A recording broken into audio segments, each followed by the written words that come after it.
బెంగాల్ పర్యటనలో మమతా సర్కార్పై విరుచుకుపడ్డారు ప్రధాని మోదీ.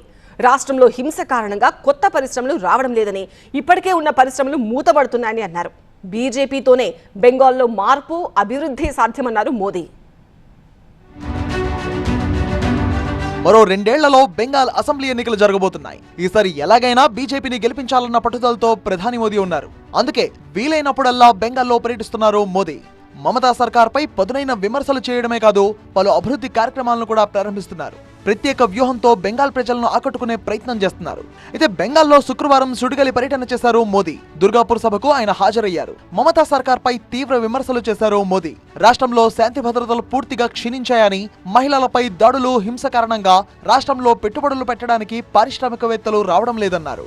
బెంగాల్లో బీజేపీ అధికారంలోకి వస్తేనే అభివృద్ధి సాధ్యమన్నారు. छोटे छोटे काम के लिए भी दूसरे राज्यों की तरफ जाना पड़ रहा है.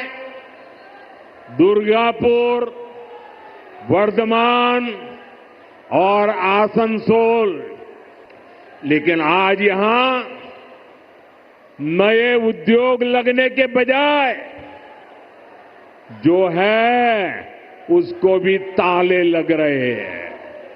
साथियों, हमें बंगाल को इस बुरे दौर से बाहर निकालना है.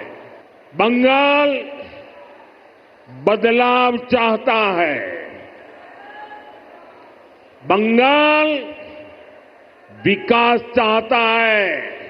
బెంగాల్లో బంగ్లాదేశ్ చొరబాటుదారుల సంఖ్య నానాటికి పెరిగిపోతుందన్నారు. బంగ్లాదేశీయులు చొరబాటును తప్పకుండా అడ్డుకుంటామన్నారు. దుర్గాపూర్లో 5,000 కోట్ల రూపాయల అభివృద్ధి పనులను ప్రారంభించారు మోదీ.